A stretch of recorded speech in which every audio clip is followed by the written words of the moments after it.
A paz do Senhor a todos. Vamos para mais um comentário de lição bíblica. Vamos comentar a respeito da lição de número 10, que estamos estudando o livro de Esther.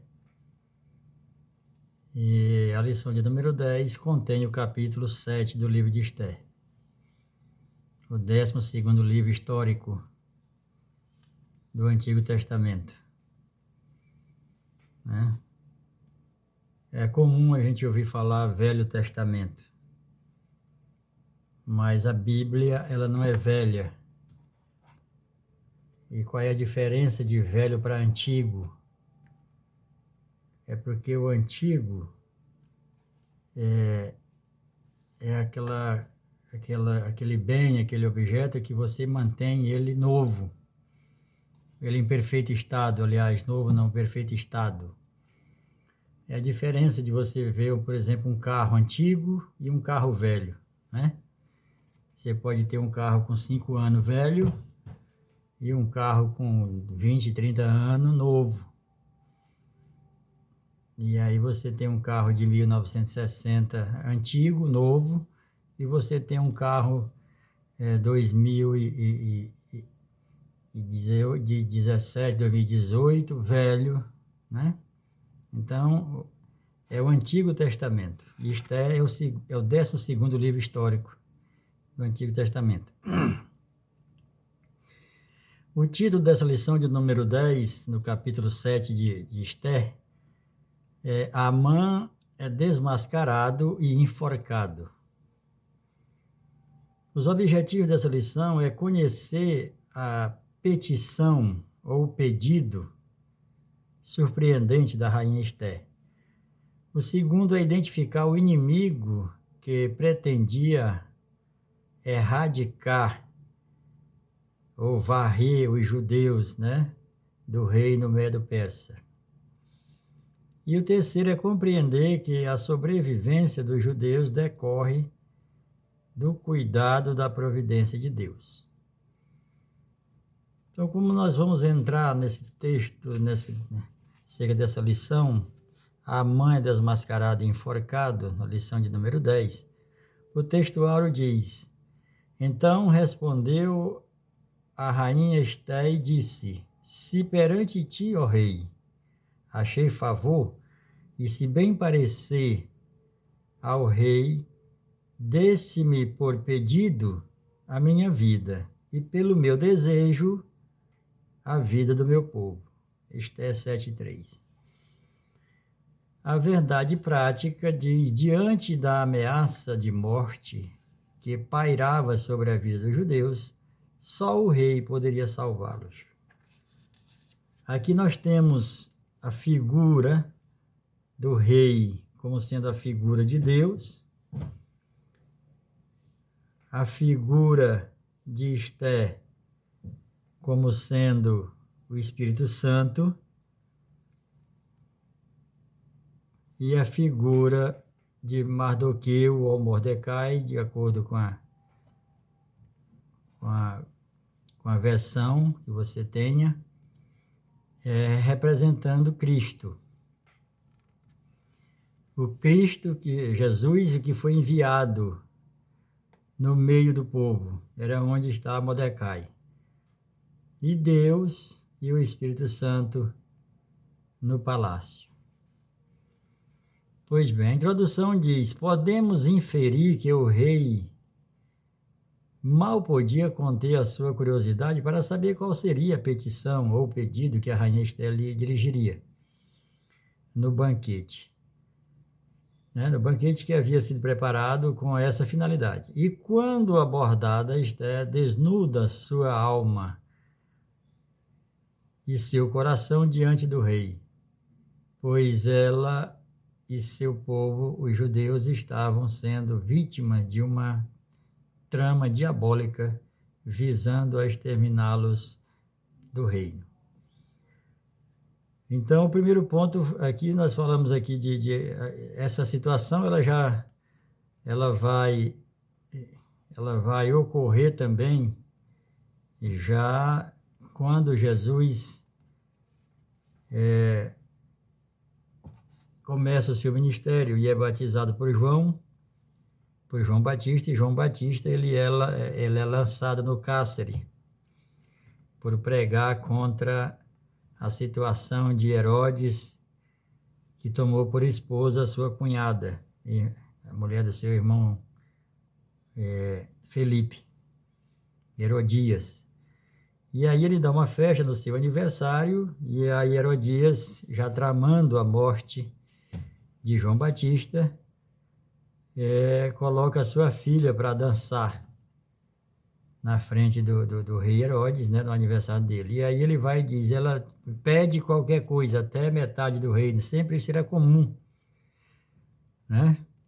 Pedir até metade do reino. E aí a menina, sem saber o que pedir, vai para a mãe já com tudo planejado, despede a cabeça de João Batista.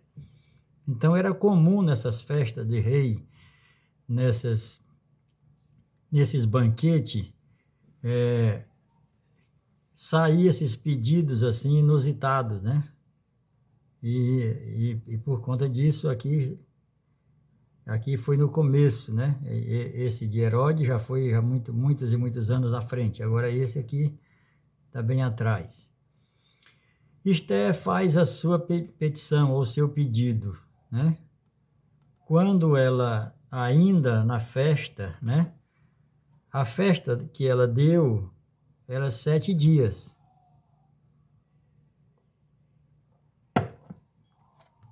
E ela havia jejuado e conclamado o seu povo através de Mordecai e o Mardoqueu para fazer também o jejum e oração, para ela adentrar a presença do rei, e também com as suas servas, jejuando e orando. No terceiro dia do banquete, ela faz o primeiro convite, e ele vai. E ela diz que é para ir com Mordecai, e aí eles vão, participa do primeiro. E aí o rei fica achando que ela vai fazer o seu pedido, a sua petição, e ela não faz. Aí, quando termina esse, ela faz outro pedido. Ela diz, olha, fazer um outro banquete. Então, aqui já é o segundo banquete. Já no quarto dia da festa, né? Que ela tinha dado um banquete de 7 dias. E no terceiro dia, ele foi o primeiro dia do rei. No primeiro dia do rei, o rei, na noite, depois que sai do banquete, ele não consegue dormir e pede para ler as crônicas do reino, né, do seu reino, e aí encontra que Mordecai o livrou da morte por conta dos seus 2 eunucos que estavam tramando a morte dele. E aí ele vai e diz qual foi a honra que deram para esse homem. E todos ali, o que estavam lendo, e o seu serviçal, o eunuco, né, o seu copeiro, né, o seu mordomo, diz, nada, não foi feito nada a esse homem. Quando o dia amanhece, quando ele disse quem está no pátio, eles disseram, Amã. Aí ele chama Amã, né, e pergunta o que se deve dar, qual é a honra que se deve dar a um homem a quem o rei deseja honrar. E Amã, achando que era ele, né, na sua vamos dizer assim, no ímpeto, né, de dizer que ele que era o homem que o rei mais gostava, por ser o seu primeiro-ministro, né, e deixou subir a cabeça o cargo, e isso é comum, tanto na esfera secular como na igreja. É a vaidade da qual Salomão fala muito, né, em Provérbios e Eclesiastes. Então, como vaidoso que ele era, ele disse, deve ser eu, com certeza sou eu. E aí foi e falou que devia ser feito a um homem, o qual Deus queria honrar. E aí no segundo dia do banquete, que já era o quarto dia da festa, né, o quarto dia do banquete, né, da rainha, e no quarto dia é o segundo dia, e eles convidam. A mãe já tinha sido envergonhado por fazer tudo aquilo que ele tinha pedido, achando que era para ele. O rei diz, pois vai e faz isso para Mordecai. Com isso, ele se envergonha muito, mas aí novamente é convidado para o segundo dia do banquete. E lá nesse dia o rei insiste de novo com a rainha para ela dizer qual é o seu pedido, qual é a sua petição. E ela vai e diz: olha, rei, o meu pedido é que tu poupe a minha vida, e o meu desejo é que tu poupe a vida do meu povo.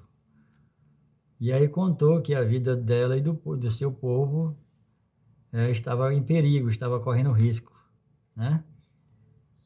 E aqui vem o segundo tópico do primeiro, e surpreendentemente a resposta de Esther. Então se respondeu a rainha Esther e disse: se perante ti, ó rei, achei favor e ser bem parecer ao rei, desse-me por meu pedido, né, a minha vida, e pelo meu desejo a vida do meu povo. E aqui, no caso, nós tivemos aqui, vamos para o terceiro ponto, e isso aconteceu também no Éden.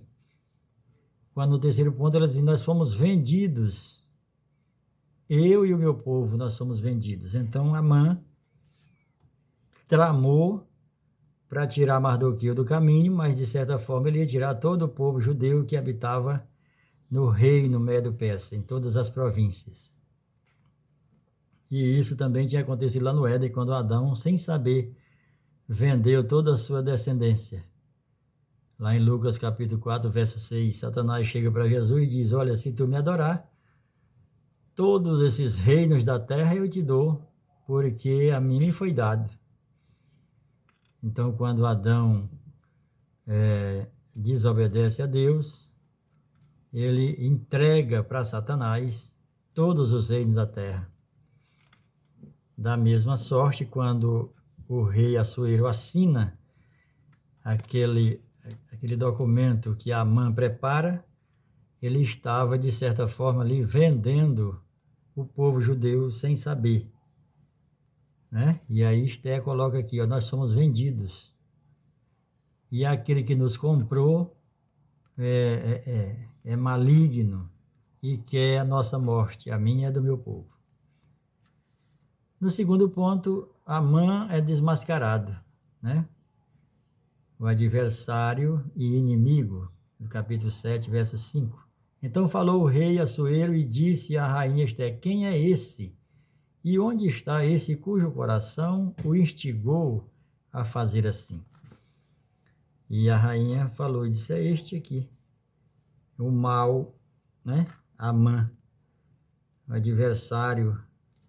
E Amã ficou aturdido, né? O atordoado, né? Quando ela falou isso ali cara a cara. A rainha Esther poderia ter falado isso em particular com o rei? Poderia. Mas a posição do rei, a posição de Amã era uma posição muito alta diante do rei, ele tinha muito cacife diante do rei. Então tem determinadas coisas que não dá para você dizer, você tem que estar ali presente com a pessoa. E aí quando ela está falando isso, ele como se ele não se segura na cadeira, né? Fica caçando lugar para botar a cabeça, né? Ali como aqueles animais que na hora da agonia mete a cabeça no solo, na terra, né? E assim ele quis ali desaparecer naquele momento e não pôde. E o rei se enfurece e sai da sala, né?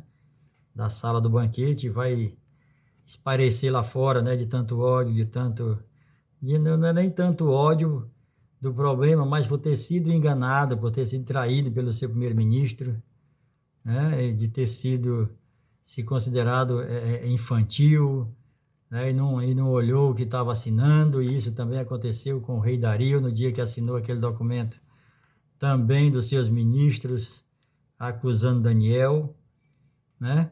E isso até hoje acontece no nosso governo, no Congresso Nacional, quando aqueles de esquerda, aqueles que com intento colocam aquelas emendas, aquelas leis para ser assinadas ali lá 2 para 3 da manhã, quando eles já estão muito cansados, e ali no meio daquela papelada botam uma coisa contra a igreja, uma coisa contra a família. E isso tem sido terrível para nós.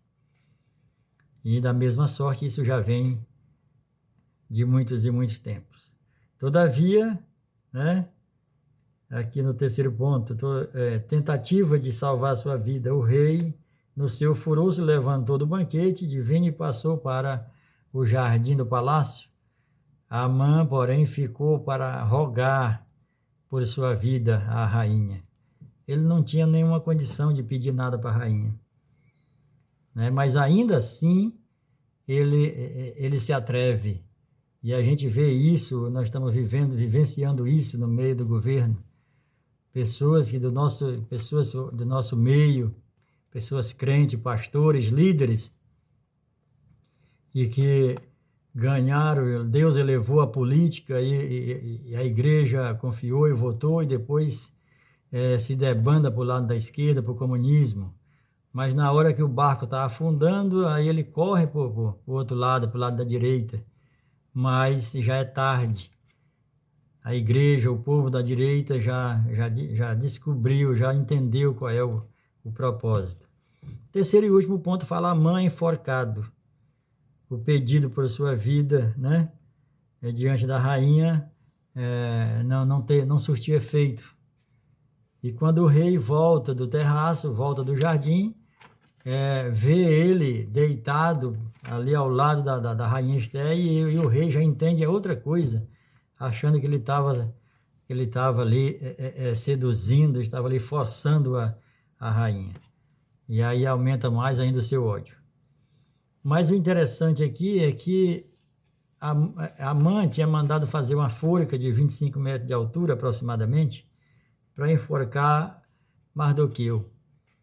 Mas quando o eunuco do rei, o eunuco Mor, né, o eunuco-chefe, então disse Arbona, um dos seus eunucos que servia o rei: eis que existe junto à casa de Amã a forca de 50 côvados, aproximadamente 25 metros de altura, que ele preparou para Mordecai, que falara em defesa do rei. Então disse o rei: enforcai-o nela. Então, da vergonha que ele tinha passado durante o dia, de ter andado passeando com Mordecai em cima do cavalo do rei, com Mordecai vestido nas roupas do rei, com a coroa do rei, e Amã segurando nas rédeas do cavalo e andando na praça e dizendo: esse é um homem a quem o rei deseja honrar. Depois de toda essa vergonha, na noite seguinte ele vai para o banquete, para o segundo dia, achando que poderia reverter a situação, e aí a situação ela só piora. E aqui o que fica para nós é que todos aqueles que se levantarem contra a igreja e aí contra nós, e nós estivermos andando com Cristo, eles vão cair nas suas armadilhas. Eles vão cair nas suas covas que fizeram para nós. Tudo aquilo que eles fizeram para nos atingir vai cair sobre eles, porque essa é a promessa do Senhor. Então aqui nós temos mais uma lição, a lição de número 10, que contém o capítulo 7 do livro de Esther, falando acerca da desmascarando e Amã sendo desmascarado e enforcado. Não se preocupe se a sua prova foi elaborada pelo diabo, pois foi Deus que permitiu.